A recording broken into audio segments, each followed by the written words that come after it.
Hello and good morning. I think we're live. Thanks very much for coming in today. I see that we got some folks in, and I appreciate you guys making it. Paul and Mark, thanks and welcome for coming by. So today we are going to be looking at I worked with these a long time ago, but wireless LEDs. And I'm going to show you a picture of those guys real quick. That's not the picture. That's the picture. Here's the little wireless LEDs. And so we're going to be looking at these little guys a little bit later on today. Well, we're going to pretty much start with those. But if I turn this on, you can see they light up. They're just in this little dish. And I can turn it on and off. And they're really cool. Let me dump them out in here.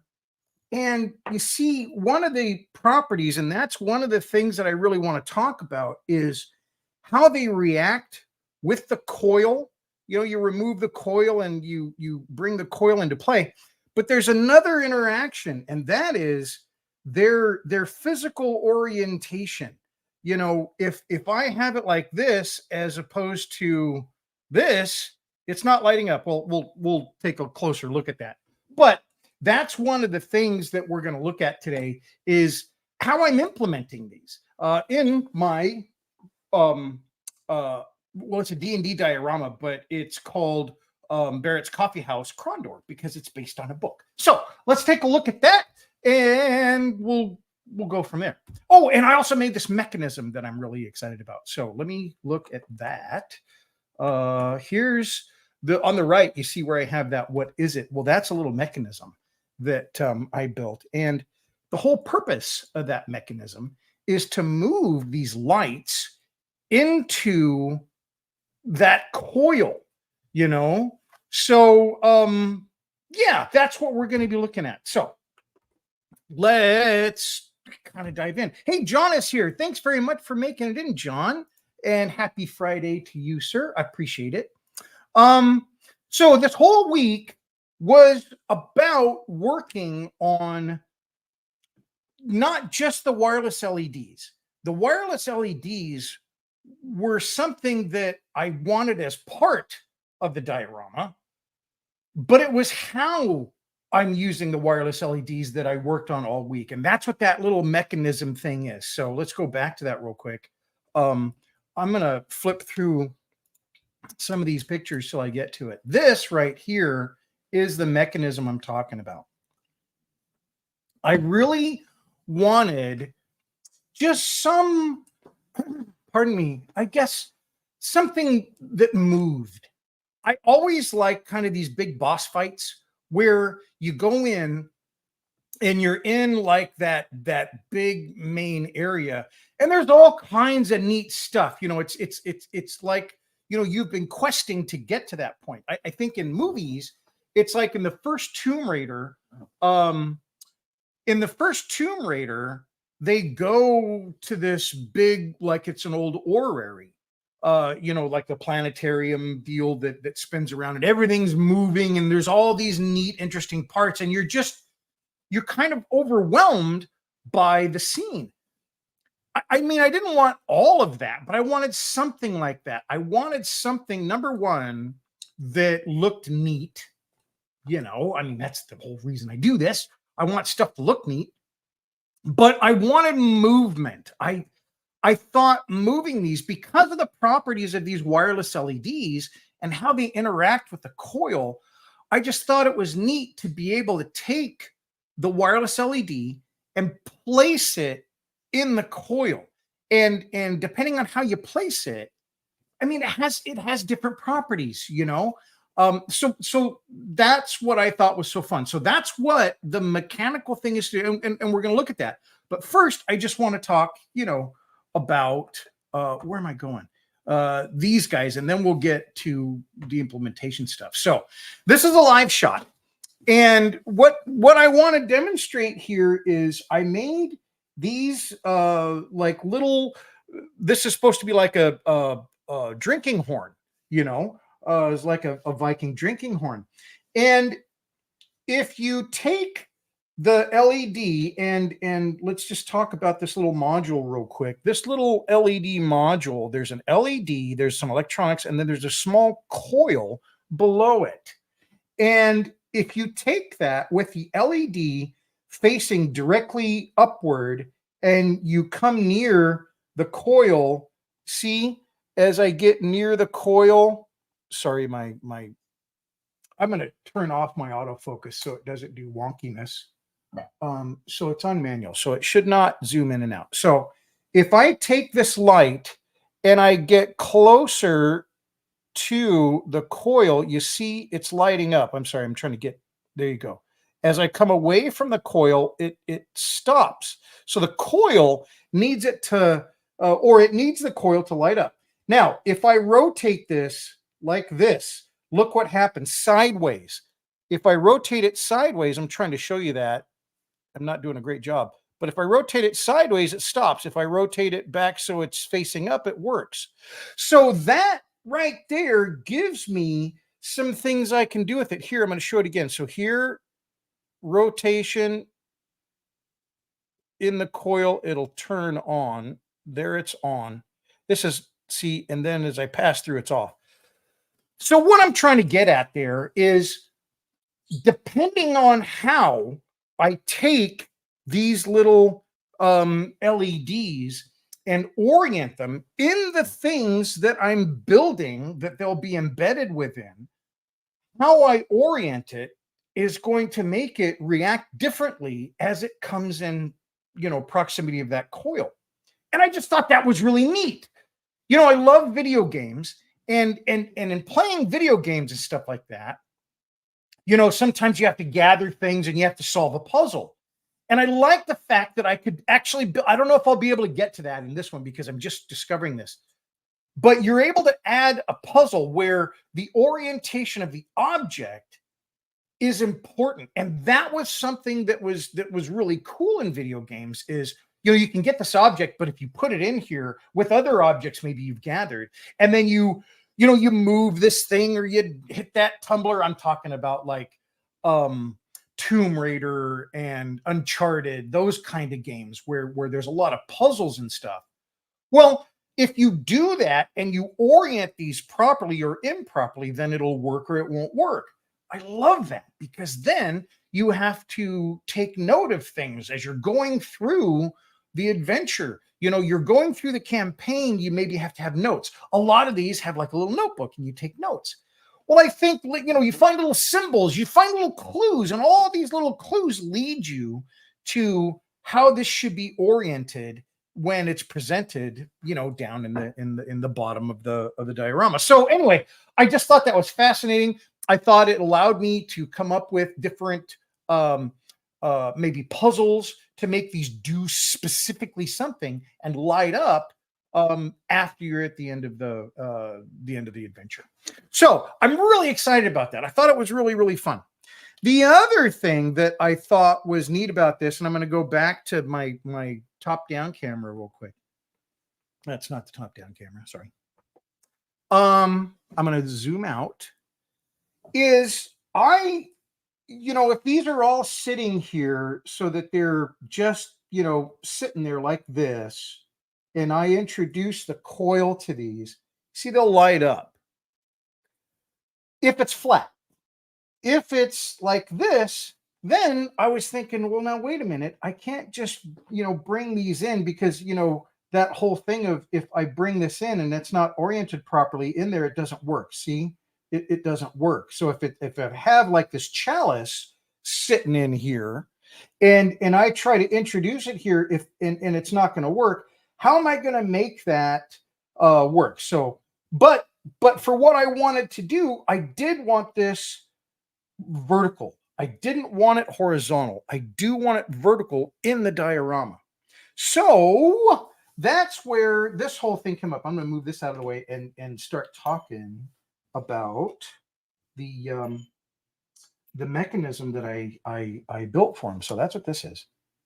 And this is a little bit wonky because this mechanism is meant to be in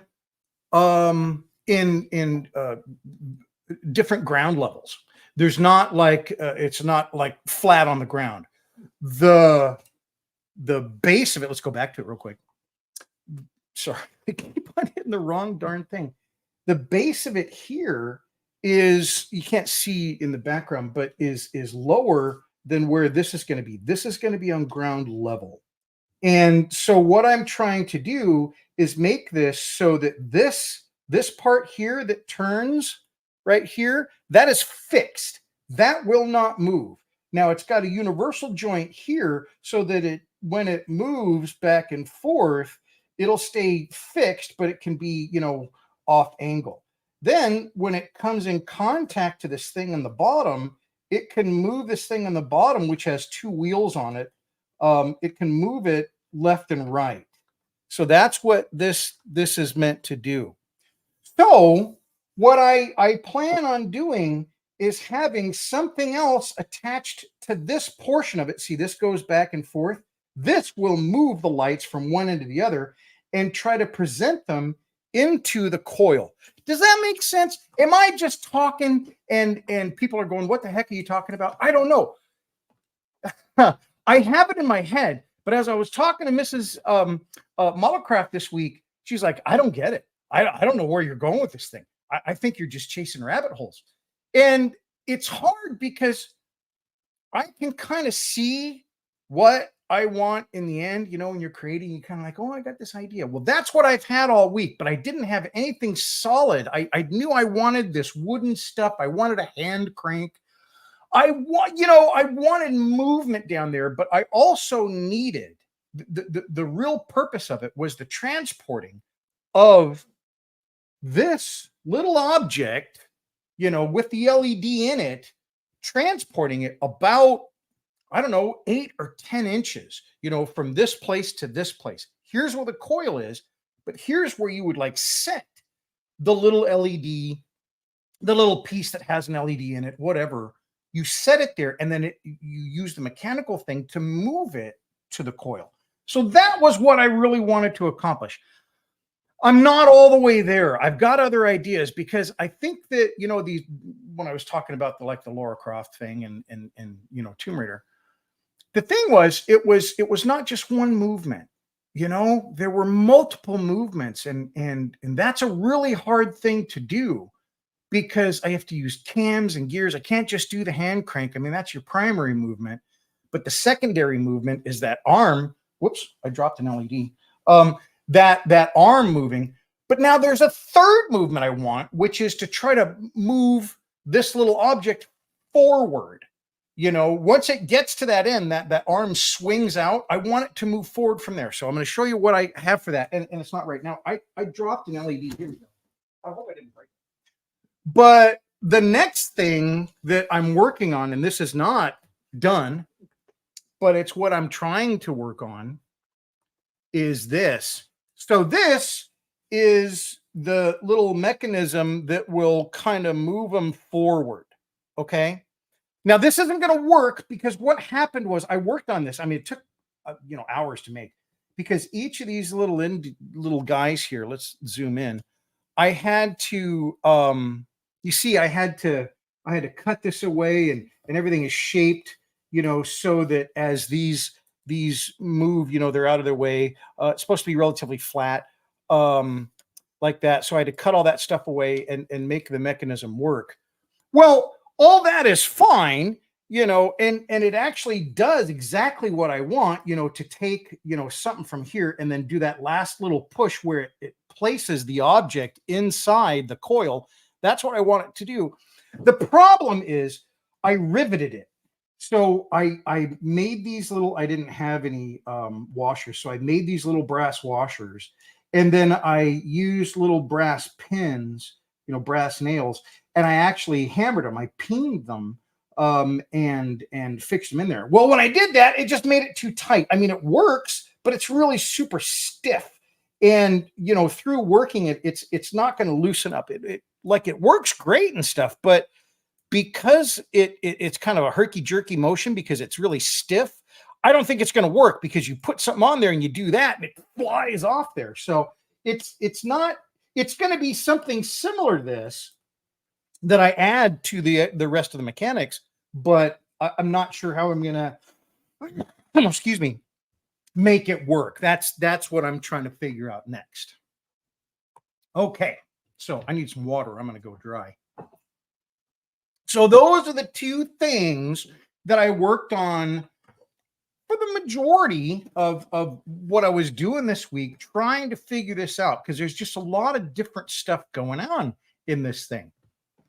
While I was doing that, excuse me, I had the opportunity to do some woodworking, which is great. I was a woodworker for many, many years, and I still am. I'm a woodworker, but I couldn't quite do it the way I used to, because back and knees and blah blah blah. Standing up is just, it's a little bit rough.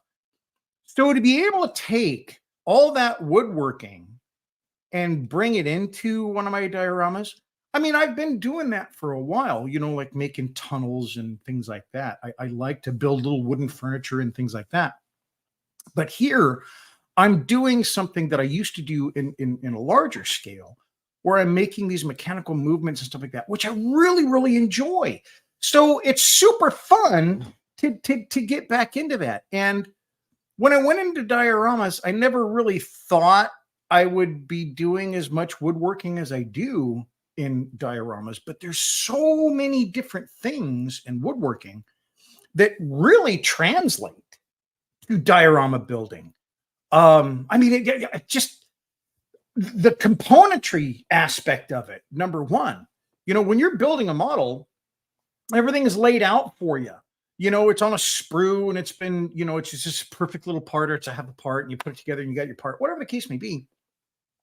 You're already understanding the componentry level of building something, meaning that when I'm going to build an airplane, I'm probably going to start with the cockpit. I build that component. And once that component's done, then I can set it aside and work on another component. Once I've got a mass of these components together, I can put them together. Well, that same process is very, very apparent in woodworking. Designing a table, a shelf, a chair, whatever you're building, it's the same process, with the exception that you're making those individual parts and not pulling them off of a sprue. So just the understanding of, taking multiple small wooden components and bringing them together into a functional thing like this, I think is something that every modeler, somebody that builds models, can pick up very much. If you've ever wanted to say, oh no, I don't want to do that because it's not on a sprue. Well, you can make your own parts. A lot of modelers that I know, modify their parts. They have to modify it. They have to clean it up. They have to make a little change here. It's not exactly the way they did it on the regular tank, so I need to make that modification. Well, when you're making those modifications to that individual part,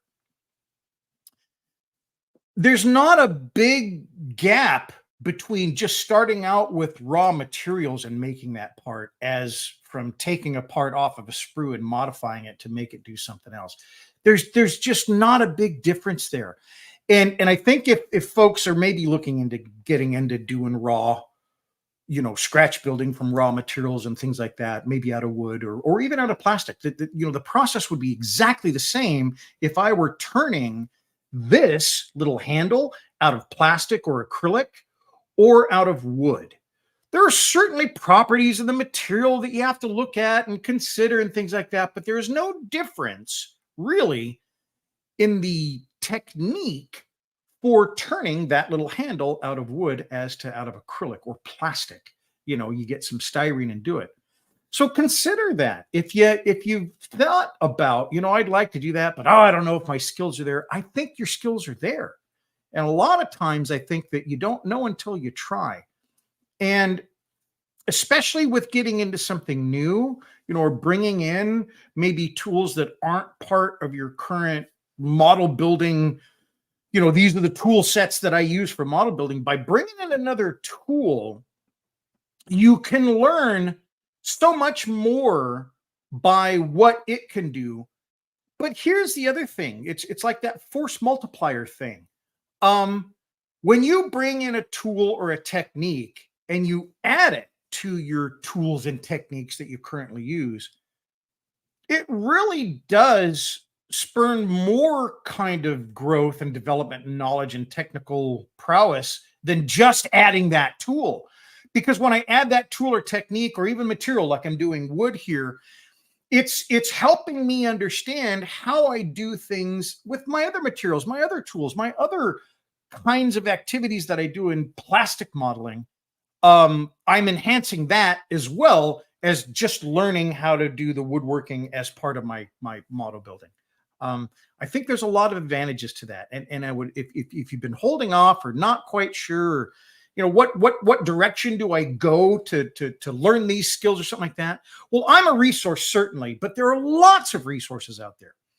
When I'm looking for inspiration, when I'm looking for something interesting, because that's what I do, you know, on the internet. You know, people ask me, you know, do you look at this builder or what do you think of that builder? Well, to be perfectly honest and very frank, I don't look at a lot of other builders online. When I'm looking at skills. I'm looking at techniques. I'm looking at how somebody does something. If there are a lot of videos out there of manufacturing in India. I don't know if you've seen them online, but if you start looking up manufacturing and stuff like that, this stuff's going to pop up. But manufacturing in India is a whole other thing. I worked in manufacturing for 30 years prior to doing this, and at a pretty high level, from the ground up, but a pretty high level as well. And American manufacturing, you think about it as you bring in raw goods, you cut those raw goods, you form those raw goods, you build your product, and then you put it out the door, right? I mean, that's just, there's nothing really hard to understand in that process. The stuff I see in India, they are taking scrap metal, and I'm not talking put metal in a machine and forge it down and no, they're taking scrap metal and they're taking it from the very basics, things that you and I can do in your shop at a smaller level, of course, but they're taking raw scrap metal and even plastics and stuff like that and manufacturing things that look brand new. They look just like they're being manufactured in the US in that same methodology they said before, you know, ordering raw materials, brand new raw materials from a supplier, and then you do all these things and you make your product, your widget. But they're doing it with scrap. And I got to tell you, if you haven't watched anything like that, if you're not familiar with it and you're interested in how things are made, I think those methods that they use in India are very understandable because they're very simple. Number one, there's a lot of manual labor involved. There's a lot of them moving it from one machine because they have machinery, of course, great machines and stuff like that. But the manual labor, we would use like parts movers and this and that, you know, this high tech stuff. But the fact is they're doing very dangerous work and they're doing it. So you can get a really good idea how to manufacture something, or how to turn the end of a shaft, or how to put a spline in a shaft, or what the mechanical movement of something is. You can get a great idea from that, from watching these people make amazing things. And when they're done, you'd be amazed at where it came from and what the end product is, because where it came from was just a pile of scrap metal, stuff that we would send off to get or probably sell to third world nations. And they're using it. Now, when we sell it, we don't know what the heck is going to happen to it. When I was in the steel industry, we would sell scrap goods and things like that. It would be shipped overseas, be remanufactured into clean steel or whatever, and then that steel would be shipped back. Well, that whole process can be circumvented because they're just manufacturing goods in India. So anyway, I don't want to go on and on and on and on about this, but there's a lot of great techniques, tools, how-tos and stuff like that, again, that you can grasp. If you look, like a show that I love, you know, How It's Made. It's a wonderful show. It was in the 90s and it's on History Channel or something like that. And it shows US manufacturing, European manufacturing, but it's all high tech. It's all these machines, and you can't really get a good grasp of maybe how I would make whatever they're making by hand. The India ones will. So we'll leave it at that. But I think it's definitely something that's worth looking at. Now, I've been yammering for like a good 10 minutes straight, so I need to talk to some people online. Let's say hello. John, we said hello. Jacob is here. Hello, Jacob. Thanks very much. Hello and happy Friday, everyone. Scott is here. Hello, Scott. Howdy, Bill. Hello, everyone. What did I miss? What did I miss? I'll catch up. No problem. Now, it wasn't a lot. It was just me blathering on about stuff, you know. And Scott is a welder, so Scott knows this stuff. Scott understands that componentry and bringing those things together. And I love those skill sets because, again, they're so transferable into diorama building. Neil is here. Hello, Neil. Neil Maker here. Scratch building scares me, which is part of why you impressed me so much. Well, Neil, it's like I was just trying to say, I think it is just like taking a part out of your kit and modifying it to look like something else. You're just starting with a piece of raw goods. I prefer scratch building because it's fun. It's a challenge. It's difficult. It's you got to use all these cool tools. I'm impressed with people that have that manual dexterity. I know I'll lose it someday, so I'm using it as much as I can, you know, my hands and stuff like that. But to build a skill over time so that the first time you did it, not so great. The more you do it, you're able to build those skills. I love that. And I really get that with hand tools and doing it by hand and scratch building. Building my skills as a model builder, I don't think is a difficulty. Now, let me preface that because I might make some people upset. What I mean by that is there's a basic thing you have to do with a model. You take the parts off the sprue. You clean up anything like, seams, where they push the model out. I can't remember what you call it. But I mean, there's all kinds of things you have to clean up on your part. But it's really that. It's cleaning. And when you're doing that, there's just so good you can get it cleaning apart. Does that make sense? So in other words, building a model is not a challenge. It's a challenge so far as to make sure you get everything, but all of it is pretty easy. Clean the parts, put the parts together, sand them so there's no seams, paint them. Painting is a skill, I think, that takes a lot more to do. Because you have to, shades and stuff like that. So there's a heck of a lot of skill involved in painting. But I don't think, for me personally, a challenge is building a model out of the kit. I think the challenges come where you're modifying it, you're making it look like something else, you're maybe rescribing, you know what I mean? Those things, I think, make it more challenging and more interesting. Just building a model to me is not a challenge. Painting, yes. Finishing, yes. Making it look like something, yes. But building, no. Scratch building is a challenge. It is a huge challenge. In scratch building, I don't have any raw wood here. Here we go. I am basically taking this raw piece of wood, okay? That's it. That's all I got. There's nothing drawn on it. There's nothing laser cut. There's no nada. And I'm building this. Okay. And that's what I mean by building a plastic model really isn't a challenge for me. This though is a challenge. And I think that challenge makes it fun. It makes it something that you're pitting yourself against the material toward an outcome. You're trying to build those skills. You're trying to become much better at it. Now, I'm pretty young. I'm only 60. It's and I've got this background. So for me, this stuff isn't a challenge to do so much as I'm challenging myself to do it better. If I were just starting out and I want to get into models and stuff like that, and here is some guy saying, "Oh, it's not a challenge to build a model," that's a bunch of bunk. Yes, it can be if you don't have these skills. And so I don't want to minimize what it is to build a model. I'm not doing that. I'm just saying after you learn those basic steps about the assembly, what else is there? Scratch building. That's what's next. And that's, I guess, the point that I was trying to get to.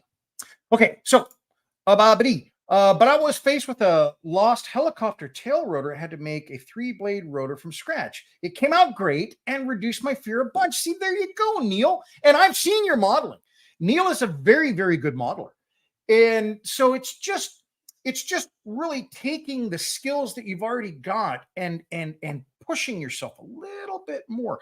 You know, going out on a limb, trying to build something that you've never built before. I actively go after stuff that I've not done before to try to learn how to do it, to try to learn the skills, to try to learn the tools, you know.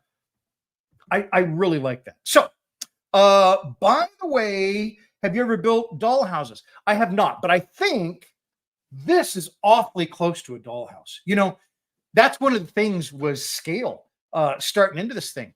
Scale, it's all over the board. My neighbor came over and talked to me about playing D&D. And he brought over 4 different characters. And they, you know, were like from here to here. You know, good size, you know, like big orcs and wings and demons and all kinds of stuff. So I'm like, wow. So I got to kind of build it to accommodate all those characters. Well, in doing so, I made the decision to basically make the level, if you can see my hand there, the level is the width of my hand so that I can reach my hand in there without knocking stuff over, disturbing it, knocking the whole thing over. You know, I don't want to do that. So that was really my determination of scale for this thing, was just to get that. It just came out about dollhouse scale. It's still not right on. So it's all over the place. It's not something that I can tell you it's exactly this scale. I've not calculated it, and I don't think it would relate to a standardized scale that's out there. So heck, I'm, you know, nobody's perfect, specifically me. It was the furniture that made me wonder. Yeah, I just, you know, building the little furniture pieces and stuff like that was just fun to do. And one of the things about building furniture, and I've said this before, building furniture at scale, I think it's much better to do it with real wood. That's not part of the subject today. I just wanted to mention it while we're talking about this on the subject. I like to do real wood when I'm building small furniture like this, because while balsa and even basswood are very available, you know, in hobby supply stores and things like that, when I build something like this, and I think this is the cabinet you were referencing, which is not going to go in the diorama. It's not, period. This is like definitely 18th century, 19th century. But when I'm doing this stuff, if I'm using balsa wood, which very easy to cut, very readily available, you can texture it, you can do all kinds of stuff with it. It's a fantastic material. But some of the stuff that I have to do to this wood, it's not dense enough to hold up to the kind of treatments that I'm doing for the wood, specifically moldings or trimmings. On this, and I'm gonna put it underneath here to just kind of see if I can show you, and we'll zoom in on this little cabinet. If you'll notice, I've got some trim on the outside. I've got some raised panels here, and up top I've got like this cove molding here. I made all that myself. And the issue is, if I try to do that with a super soft wood like balsa, these ridges won't hold up. That's a beading tool that I made by hand. And those ridges just won't hold up. This bottom casement molding here, it won't hold up. The wood itself will actually break down. It's not dense enough. There's not enough wood in the wood, really. There's more air than wood in balsa. Then, you know, it just won't hold those details. So That's where, when I'm building small furniture, for me at least, scratch building is necessary. I want to have nice looking furniture, number one, and I want it to look like a real piece of furniture, so the wood helps with that.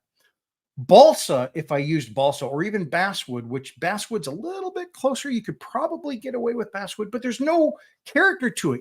This is clear. I didn't do any kind of stain or anything like on it. I just shot it with some clear. Sorry, I gotta refire that. I just shot it with some clear, and all of that grain and all of that beautiful woodworking just comes from the wood. So that's the other thing that's great about using real wood and stuff like that, is you're gonna get the properties of the wood, not just the density, so it can hold the kind of details you're gonna add to it, but also heck, just building stuff, fumbling around with it. I'm trying to work on something and I'm working on balsa, and I just crush it in my hands because it's just not strong enough. It just, it's not easy to work with. So great material. Love working with it. Scratch building, not so much. Use real wood for it. It just seems to work better for me. Okay. So now I'm completely off kilter here because of just me yammering, but I want to show you a little bit about this mechanism and again what it does, what it's meant to do, and how I'm going to try to incorporate one of these. I'll build another one into this. So what I'm going to do is go here, and we're going to look at some more pictures of this here mechanical device. So what's happening here is I built this big hand crank after I turned that little handle. The hand crank is going to be set off to the side. The universal joint, which is that right there, it obviously didn't need to be there at all. I just thought, I think universal joints are cool looking, right? I just think this is a neat mechanical thing to be able to take power from one direction and put it in a different direction. That's the only reason I put it in there. And again, none of this is necessary. It's fun, hopefully. So that part of it, let's go back here. So that part of it, universal joint, allows me to take it off camber and transfer the power in a different direction. Then I decided, with what I'm doing here, this is the not the big arm I just showed you, but underneath the big arm, this is this big swinging apparatus. Now, this little swinging apparatus, it has a big job to do. This is what's going to transport things from the front of the diorama. Let's see, get an orientation here. So this is where it's in the front, and then it goes all the way to the back of the diorama. So that's what this does. This big movement is just moving to the back of the diorama. So let's look at that in pictures a little bit better. Sorry, I'm looking at wheels because these wheels are important. There is an actual engineering name for this kind of a cog or wheel. I don't know what it is. I looked it up. I couldn't find it. It's just they call it a gear. Well, it's not a gear. There's an actual name for this thing, and I don't know what it is. If anybody knows what it is, please tell me because I'd love to know. I made this by making these little wheels. Now, how I made these wheels is I just took some long strips I used mahogany for the wheels. These long strips of mahogany. I took short strips and put diagonal, or not diagonal, but crossways on them. Then I cut out 3 blocks. So now I've got wood going one direction and exactly the opposite on the back side of this. Then I taped these all together and started cutting them out. After they were completely cut out, I actually stuck these on the lathe. Now, I didn't get a picture of this, but what I did with these little tiny wheels, they're 1 inch, is I stacked them all together, put them on my lathe, and then made them completely round. I had sanded them to kind of get them close to round, but by putting them on the lathe, that made them perfectly round, and they just roll better that way. John says something here. Let's see what John says. How did you position your pins in both the arc and the gear cage? I got you. I'll show you. So once I got those wheels done, I put those wheels together. I wanted to fill them in, so I put a little bit of extra on the outsides. That's what this is. So they're now put together. Now, how I drilled these was I put them together. I just taped together and drilled holes all the way from one side into the next. I think that's pretty apparent. And then this is John's question. So how did I figure out what the pin distance is in that rack right there, that arced rack, and the deal above it? Well, the nice thing is the pins are the exact same distance on the wheel and the rack and pinion. So let's take a look at it. And maybe that's what this is. This is a pinion. Maybe this is called a pinion. I don't know. If anybody knows, please tell me. So what John is asking is, how did I determine what the distance was here and here? Well, number one, it's the same distance, but I still have to come up with that distance initially. And I wish it were more scientific than it is. This comes right off here. It just slides on. It hasn't been fixed in place yet. But the actual way, let's go here to the top down. It's probably a lot easier to see. What I did was I just did quadrants. Okay, first off. So before they were drilled in here, I just did it with pencil and I did quadrants. So I did there. See, they're exactly, I guess, across from each other. And then I did here. So I did 4 quadrants. Then I wanted to break down that quadrant from there to there. So if this is making sense, I'm going to try to get this so it looks a little bit more like a clock. So here's 12. There's 6. There's 9. There's 3. Okay. So basically, I want 1 and 2, 3, 4, 5, 6, 7, 8, 9, 10, 11. So it's just basically a clock face. To do that, after I got my quadrants, I split each quadrant into thirds. And I didn't do it with math. I just did it with this set of dividers. So, I mean, it's just very non-scientific.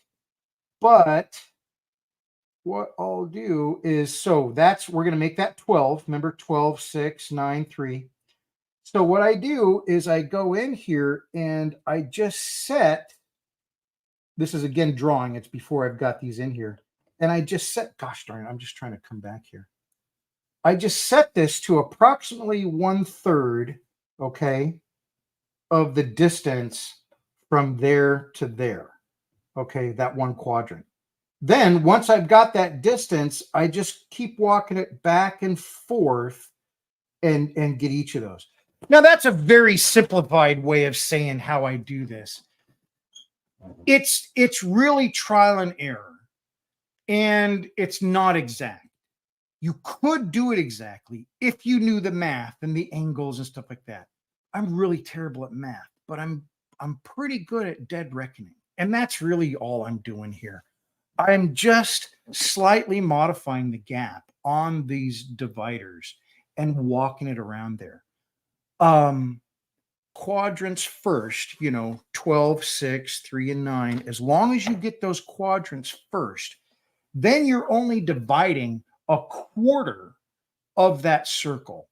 And that's easier to divide than taking the whole, in my mind at least, than taking the whole thing and trying to divide it out by 12 and what's the angle and then blah, blah, blah.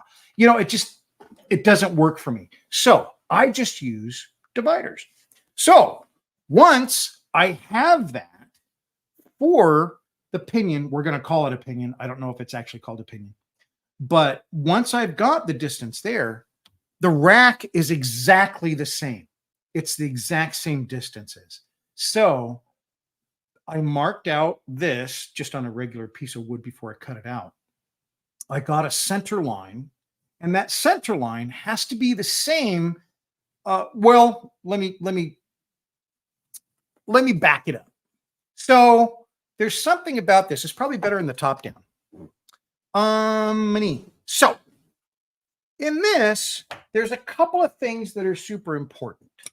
Number one, when I'm trying to figure out where this is going to be and where this is going to pivot from, these have to share the same pivot point. So as I'm building it, I'll do it this way. Maybe it's a little easier to see. As I'm building this, I'm putting this pivot point here. You see there's a pivot point right there for this to go back and forth. And no matter if it's like this or this, that pivot point doesn't change. So that pivot point is in the same place.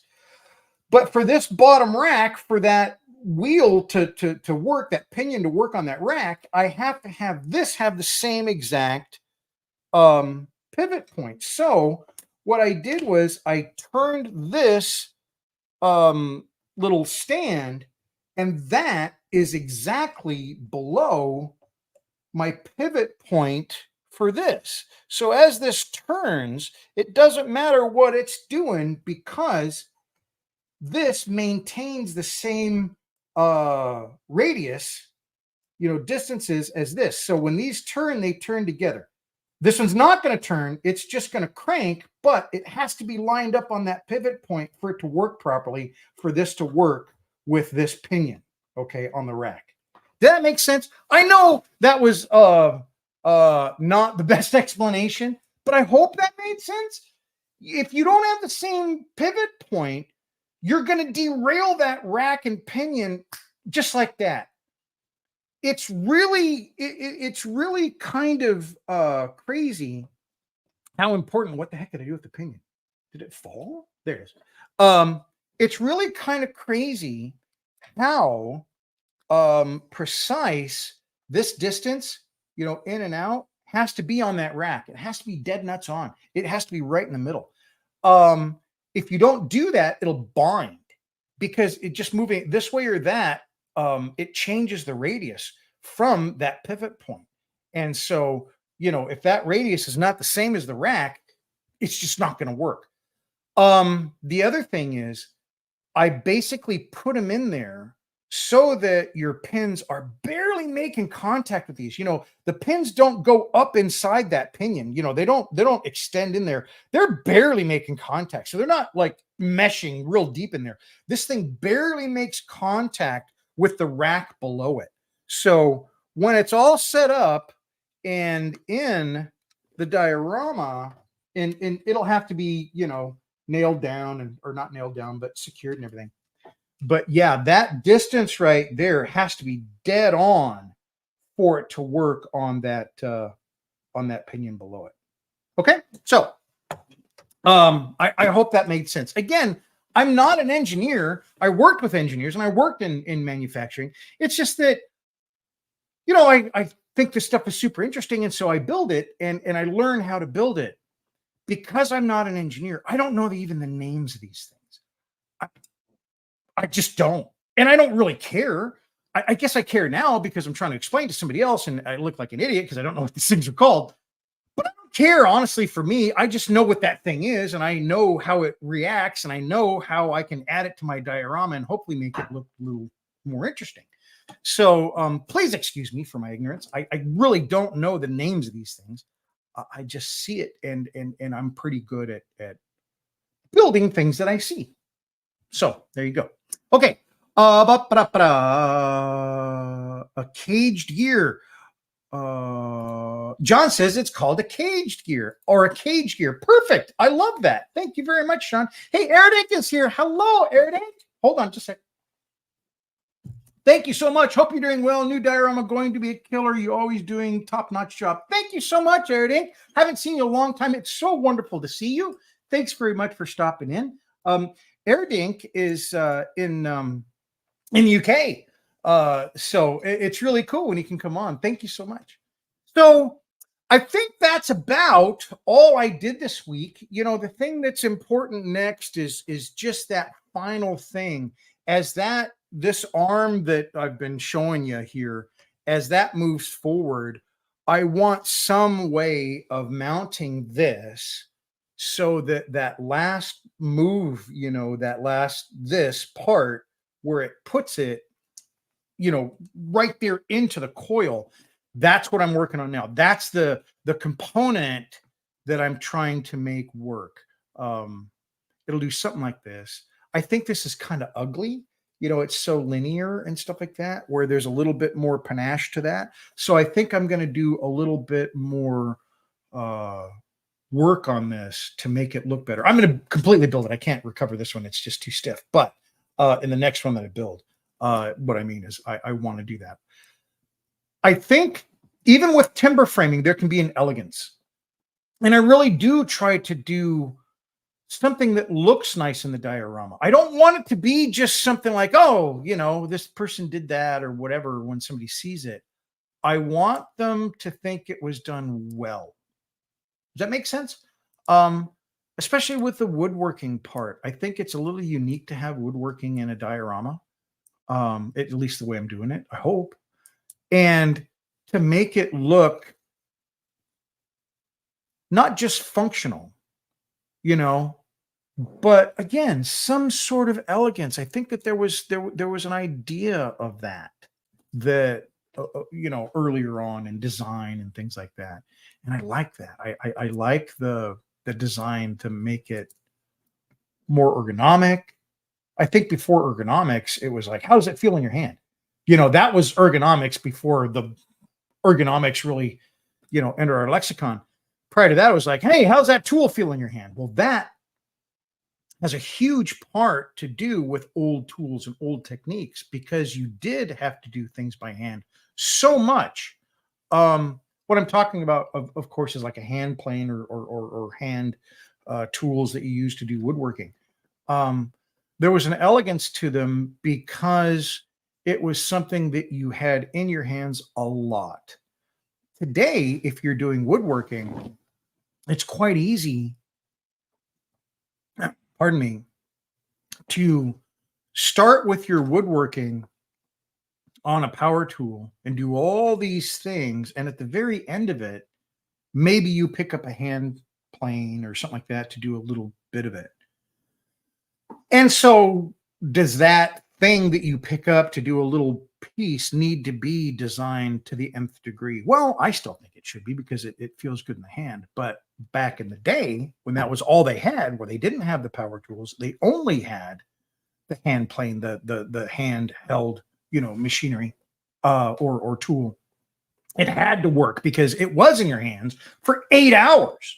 You know, if I built this, you know, back in the day, I would have to make all my own molding. And so you have molding planes and you have all these different things you have to do. So I think there was inherent elegance to design back then, partly because of usability, but also just because of design. People took the time.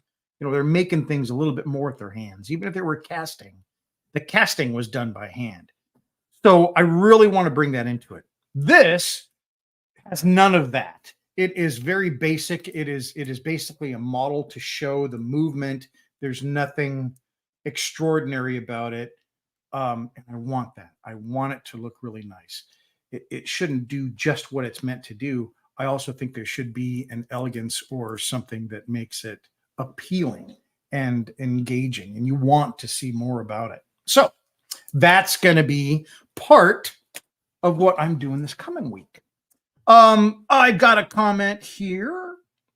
John says, still wondering what the mechanism is. It's super cool, but I'm lost. That's a really good point. That is where Mrs. MC was earlier. So let me try this. I have this. This is the base. I'm going to set this up in the base real quickly, and I think you'll see exactly what the mechanism does, because you're absolutely right, John. It doesn't really demonstrate what the mechanism is actually doing. So let me bring this out and turn you over here so you can see what I'm doing. So here is the mechanism in place. This goes up here, and this goes back here. This is just simply a holder. It holds the end of this shaft in place so it doesn't move. Okay, so that's there. Now, on top of this little holder, it doesn't have anything holding it right now. So I have to hold it with my hands. but let's see if we can make this work. So I have to hold here and here, but if I do this, see what this is doing? So that arm that's moving, this arm right here is starting here. So this is the back of the diorama over here. Let me see if I can get a little closer. This is the back of the diorama. This is the front of the diorama. So basically what I want to happen is when you reach this level, and you won't be able to see it before you reach this level, but when you reach this level, you'll place these little LED objects, objects that have the LEDs in them. You'll place them on something that's here, that's not here yet. I still need to add something here for that.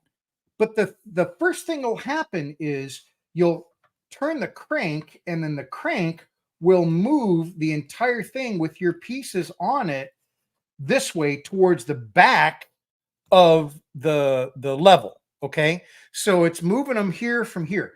Once it gets around here, I'm gonna have this here. It's a portal. Let me see if I can get this closer so you can see.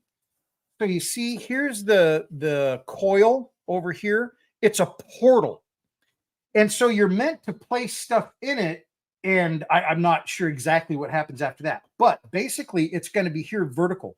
So once this gets here, then this is where this comes into play. And I haven't figured it out yet. This will be here like this to physically place that item into, see that, into the coil. So let me get this out of here and show you what I mean. So that's what I want, is at the end of it, that when it's close, this is hard to do with one hand. When it's close, it like gets here, and then your thing is right there, the little thing with the light on it, and then you move this into the coil, and then it lights up. So that's really all I'm trying to do, but I'm trying to make that, those two actions, using the crank to turn that so it goes forward toward it. And then the second action would be for that to extend into the coil. That, what does it signify? I don't know. It's part of the game, the campaign, the storyline that has to be still created. What I'm doing is just trying to give it some action.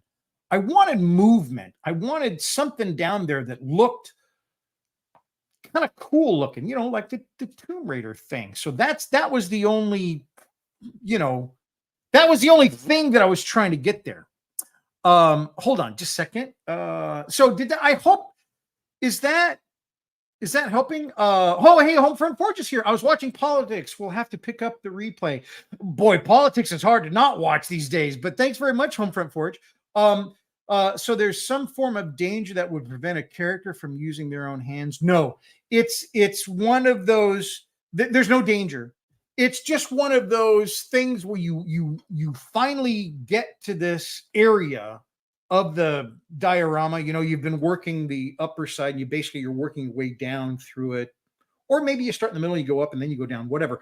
But the last place that you go in the diorama is this temple where this machine, this mechanism's at.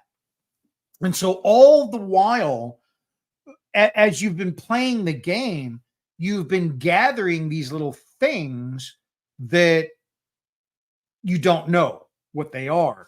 This object that you're gathering, it has a light in it. That's just some form of using the light. But I'm going to have other objects that you can gather throughout the game that you bring here and see what they do.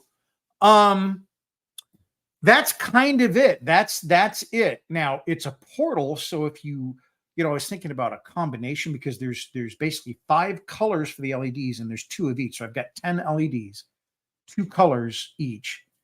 And maybe it's a combination, That's those puzzles I was talking about, like in the video games, where you've gathered these things and you have to place them in a certain order, and then something happens.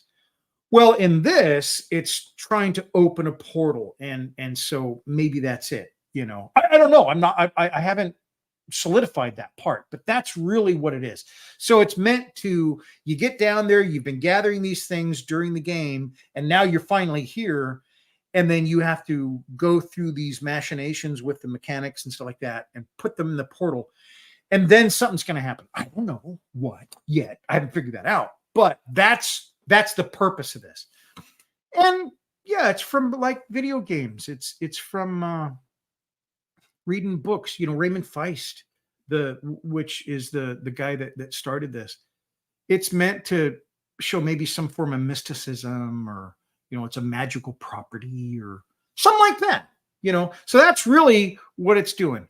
I like the movement. I think when I imagine this thing, I just saw a bunch of wooden timber moving, physically moving down there, kind of like the orrery from Tomb Raider. But it's just something happening. It's just supposed to be super interesting. And then you have to figure out how to use it, what it's for, solve the puzzle, whatever. So that's what it's for. So yeah, I hope it comes out cool. I like it. I really like it. Yeah, no danger, but there should be maybe some danger. And it's going to be all, painted up and, look like dilapidated and stuff like that. Ropes. I haven't introduced any ropes down here, and ropes would be kind of a fun thing to have in it. So I don't know, but we'll see. So that is where I'm at. Let's take a look at my slides. I think I have pretty much shown you everything I were going to show you. There's just more of that. And then these walls are mobile at this point. I have like a gap there. I have that opening where I don't have a wall section, because I want to have those 4 sections there, and they're not painted final or nothing. But in the middle of it is going to be that portal, or where the coil is at. And then, of course, controlled here. So anyway, that is my little mechanism. I got a lot to do on it, but I'm pretty happy with the way it's coming out. And I think it'll be just a fun element. That's all it's meant to be. It's just meant to be a fun element down there, so it's interesting. I want the end game, the final, when you get in there, I want that to be interesting. Okie dokie, let's talk about some patrons. So what's going on in the patron world? Well, I'm starting to put more stuff on Patreon, and I'm trying to get a little bit more of the stuff that I haven't done onto Patreon, because I've been posting different things on Patreon, but I'm not sure if it's what you want to see. So what I'm doing is I'm going back and getting some stuff that I've never put anywhere, and I'm loading that stuff on the Patreon. So thank you very much for my patrons. Each week for my top tier patrons, we have a group build. Well, I'll take that back. 3 weeks out of the month, we have a group build with that top tier. And then 1 week out of the month, we have an all patron build, and which is kind of fun. And we did that last Sunday. Excuse me, that's a third weekend it's what it's being now of the month. And that's an open build for all paid patrons, no matter what level. And so I haven't figured out where or when that next one's going to be yet. It's next month. We did this month, last weekend, but I'm trying to get that so that it's a little bit more available to folks, so that more people can attend. I'm on the West Coast of the United States, and so being on the West Coast, if I want to talk to somebody in Europe, it's evening their time right now.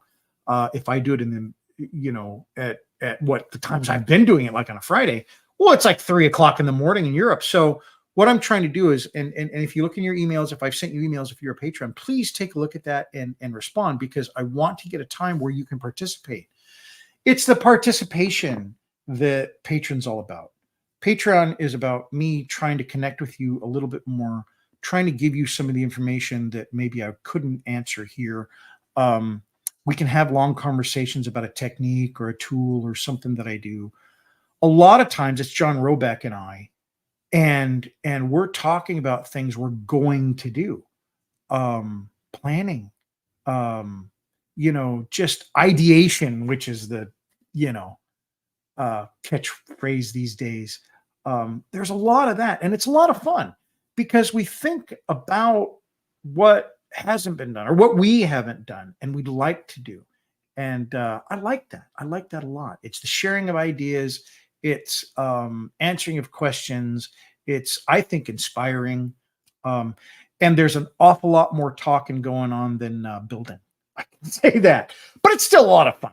So that's what we do on the Patreon channel, and I really enjoy it. So go take a look. You can also be a free member of Patreon these days. You don't have to pay anything. I don't post a lot to the free members. I'm sorry, I do that a lot in my other channels, but I do. I am trying to convert things that I've posted a long time ago in Patreon over so that everybody can see it. So if you're interested in just taking a look, you can do that. So thank you so much, everybody. I have thoroughly enjoyed today. I hope you have. This is my current project. It's a D&D diorama. I am really thrilled about it. I am hoping, I don't know when the heck I'm going to finish it. I start these things and I'm like, oh, it's just going to be quick. The last one was 9 months. So this could be a while, but I am posting a video every single day at 10 a.m. And that's the short to tell you what I did the night before. Then I do this. This will repost later on today, so you can see a replay of it. And I am working on a full long form edit for my last diorama, which was a World War I diorama. So all that's coming up. So thank you so much. I hope you have a wonderful weekend coming up. I think I do. I'm going to be making soup, so that's always fun. Oh, sorry. Dances with Aardvark. Aardvark says, hold on. I got to get over here. Here we go. Dance with Aardvark. Nice mechanism. Thank you, Dance with Aardvarks. I appreciate it. And then maybe KC, hi, new here. Hello and welcome. Thank you very much. How long do the LEDs last? Would you have to replace them in the future if they ran out of power? I'm not sure. This is the very first time I have utilized this. I bought it a couple of years ago, year and a half ago, maybe. And it's the first time I've used this. But LEDs are pretty darn stable. And as long as I don't overpower it, I don't put too much power to it. I mean, they're supposed to last an awfully long time. I've got LEDs that have lasted 5-6 years and stuff, and I'm not even sure if the power is correct. But I really try to make sure the power is correct for them. I've got ranges set for these, but I don't see them going out. They're pretty sturdy, LEDs. They're packed in there. It's not like a moving part. Everything is solid state. So I think they're going to last for a pretty good bit. And this was not an incredibly expensive thing. I don't remember the price of this, and it's probably changed now, but it was around $10 or $12. And you got 10 lights and the coil. So that thing is really cool. I got mine from Vetco. I'm sure you can get it from other places now, but these are fun. I also do wired LEDs, and there will be some lighting in this later on other than these, but I haven't even just gone down that road yet. 9 p.m. UK time right now. Yeah, see? So 7 to 8 hours difference from the East Coast. Looking forward to the replay. The mechanism is very intriguing. Thanks very much, Homefront Forge. Thanks, Mark. I do appreciate it, sir. I really appreciate it when you come in. It's great to see you. I think 20,000 hours is typical. I've had a strip running 24/7 for about 4 years. Thank you very much, Dance with Aardvarks. That's really cool to understand. There's an actual, time on them. Yeah, mine have all worked really well. I've not had any issues with them, and I've used a myriad of different LEDs, both wired and wireless. Again, these are the first wireless ones, but like I said, I've had them for a couple of years. They haven't been powered that whole time. They've just been, in a box. I've been checking them out every once in a while, but now, we'll see. So thanks very much. Well, thank you so much again, everybody. I really do appreciate it. I have had a wonderful time. If you are interested in more, please look me up on YouTube. On YouTube, it is Scale Model Craft. On Facebook, it's Bill Huffman. Yeah, I post all there. So I